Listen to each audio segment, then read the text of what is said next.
चरणजीत जी और ताराकांत जी केटरिंग का काम करते हैं। सबसे पहले तो बताइए पैंडेमिक में कितना असर पड़ा है आपके कारोबार पर? मैं समझता हूँ कि हमारी इंडस्ट्री ही सबसे ज़्यादा त्रस्त इंडस्ट्री रही है। पिछले कोविड काल में हर चीज़ के लिए गवर्नमेंट ने इजाज़त दी, परंतु शादियाँ रोक दी गई। और मेरा मानना ये है शादियों से ही सारे व्यापार चलते हैं। अगर किसी के घर में शादी है, अगर 200 लोगों की शादी है, उस 200 लोगों की शादी में अगर मैं इनवाइटेड हूँ या आप इनवाइटेड हैं, तो कम से कम 100 लोग जो हैं वो कम से कम कपड़े भी खरीदने जाएंगे, जूते भी खरीदने जाएंगे, वो हर चीज़ खरीदेंगे। उसके अनुसार सारी इकोनॉमी चलती है। हमारे हिंदुस्तान में व्यक्ति अपने जीवन में 2 चीज़ों के लिए पैसा जोड़ता है। पहली चीज़ घर बनाना और अपने बेटा बेटी की शादी के लिए। ये हमारे यहाँ का एक सिस्टम है। बड़ा पड़ाव है शादी। और बड़ी फाइनेंशियल एक्टिविटी है। गरीब से गरीब आदमी भी 10 लाख रुपए की शादी करता है, चाहे वो कर्जा लेके करता है, और बड़ा जो व्यक्ति वो तो करोड़ों तक जाता ही जाता है। परंतु हर चीज़, आप कुंभ का मेला लगाएंगे, वहाँ किसी को कोई पैंडेमिक नहीं होगा। आप चुनाव करेंगे, किसी को कुछ नहीं होगा। यूपी के अंदर पीछे भी चुनाव हुए, उस चुनाव के अंदर क्या लोग इकट्ठे नहीं हुए? क्या रैलियों में लोग इकट्ठे नहीं हुए? परंतु यहाँ गवर्नमेंट को सोचना चाहिए था, आप किसी के विचारों के साथ कैसे आप एकदम स्टॉप कर सकते हैं। आपने अचानक बोला साहब लॉकडाउन लग गया। अभी पीछे अप्रैल के अंदर थोड़ा सा रिवाइवल हम लोगों ने देखा।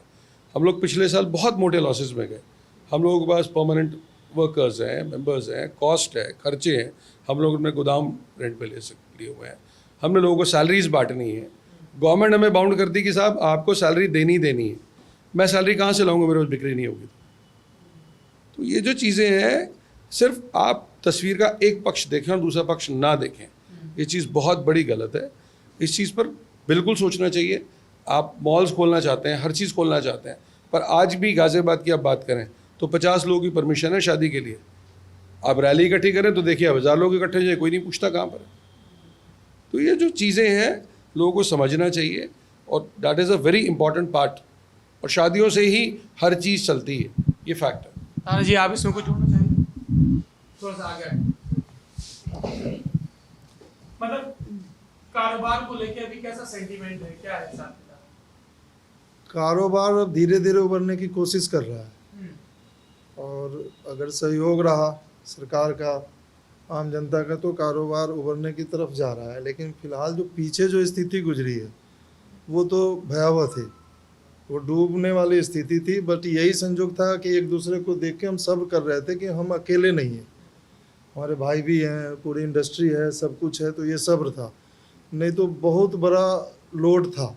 सैलरी, मेंटेनेंस और कारोबार तो कई जुड़े हुए हैं ना सर हम लोगों से। ये बैंड वाले भी हैं, फूल वाले भी हैं, डीजे वाले भी हैं, सारे जुड़े हुए हैं। सब एक साथ ठप हो गए, सबका आपस में लेना देना रुक गया।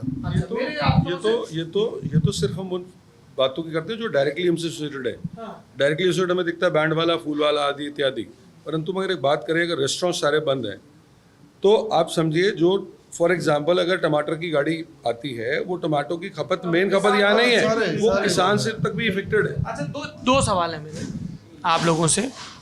एक सवाल ये है कि आपको लगता है कि जो अगले साल विधानसभा के चुनाव होने हैं उसमें ये पैंडेमिक, लॉकडाउन या जो बिजनेस पर असर पड़ा, ये एक मुद्दा होगा, या ओवरऑल 5 साल की परफॉर्मेंस के हिसाब से लोग वोट देंगे? क्या लगता है? देखिए, पैंडेमिक में गवर्नमेंट का साथ जो हम मध्यवर्गीय उम्मीद करते थे वो हम लोगों को नहीं मिला। तो कुछ लोगों के लिए वो मुद्दा भी हो सकता है।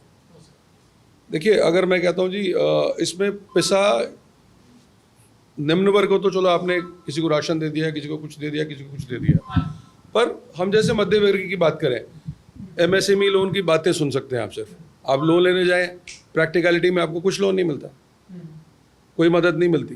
तो जाहिर सी बात है, दिखता तो है ही लाइफ के अंदर। क्या मुद्दा होगा विधानसभा चुनाव में? एक्चुअली लोगों को जो शुरू से देखते आ रहे हैं इस तरह की चीज़ें होती आई है, लेकिन जब चुनाव का माहौल आते आते ना लोग तकरीबन इन बातों को भूल जाते हैं। क्या याद रखते हैं? बस जो जिनसे जुड़े हुए हैं, विकास का मुद्दा, क्योंकि जो अभी कोविड वाला हुआ है पूरे राष्ट्र लेवल पे हुआ है, कोई मेरे साथ या इनके साथ नहीं हुआ है। लेकिन जब इलेक्शन की बात होगी तो पूरे प्रदेश लेवल पे होगी। तो जिनका जैसे है माइंडसेट है, इन चीज़ों ये चीज़ें भी मायने रखेंगी, लेकिन फिर भी कहीं ना कहीं लोग ओवरऑल देखेंगे। अब काम देखेंगे, विकास की बातें देखेंगे। गाजियाबाद में विकास हुआ है?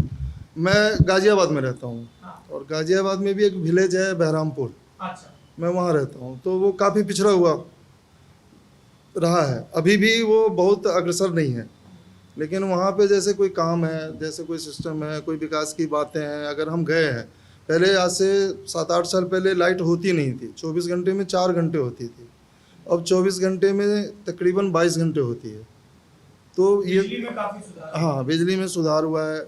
शिक्षा में भी जगह जगह स्कूल या जो आसपास में लोकल स्कूल हैं, इन लोगों में डेवलपमेंट हुई है इन चीज़ों में, इसमें कोई दिक्कत नहीं है। सड़कें ऐसे खस्ता हाल सड़कें, अभी भी आप मेरे यहाँ जाएंगे ना जाने में, तो आपको लगेगा कि कहीं कहीं पे बहुत पानी है, इतना गड्ढा है। लेकिन धीरे धीरे ये नहीं है कि अभी भी काम चल रहा है, तो इन चीज़ों को लोग ध्यान में रखेंगे। और ये जो मुद्दा है, ये तो इसलिए लोग भूल जाएंगे कि ये प्रदेश लेवल पे था, देश लेवल पे था। तो कहीं ना कहीं जो वर्तमान सरकार है, उनके कामों को देखेंगे, पिछली सरकार के कामों से भी तुलना करेंगे, और उस हिसाब से अपना निर्णय लेंगे।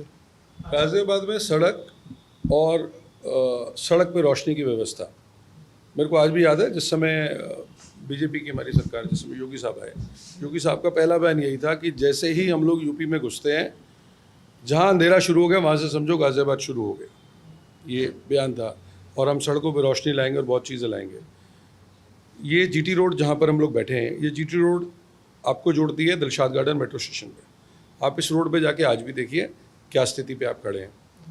हिंडन एयरपोर्ट है, हिंडन एयरपोर्ट से अक्सर योगी साहब इस रोड से गुजर के एलिवेटेड जाने के लिए गुजरते हैं। आप आज की स्थिति में आप दोबारा जाके देखिए, दोबारा गड्ढे वहीं के वहीं खड़े हैं। मेरे को आज भी समझ में नहीं आया कि या तो यहाँ के ऑफिसर उस सड़क को बनाना नहीं जानते, या उनके पास इंजीनियर नहीं है। सड़क बनती है और वो बहुत जल्दी टूट जाती है। किस वजह से टूट जाती है?